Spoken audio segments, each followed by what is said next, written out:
আসসালামু আলাইকুম। আমি এইমাত্র ফার্মে আসলাম।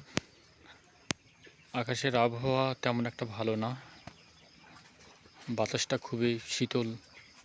সে কারণে আমি এই সামনে একটা পলিথিন দিয়ে রাখছি যাতে বাতাস ভেতরে বেশি প্রবেশ করতে না পারে।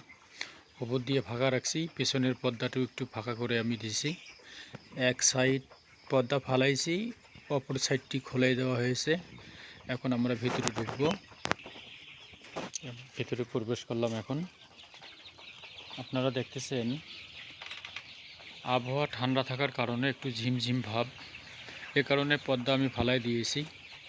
আলহামদুলিল্লাহ, আজকে আমার মুরগির বয়স 28 দিন।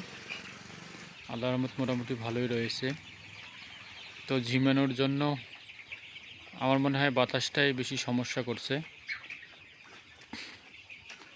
আপনারা সবাই দোয়া করবেন। সবাইকে অসংখ্য ধন্যবাদ। আল্লাহ হাফেজ।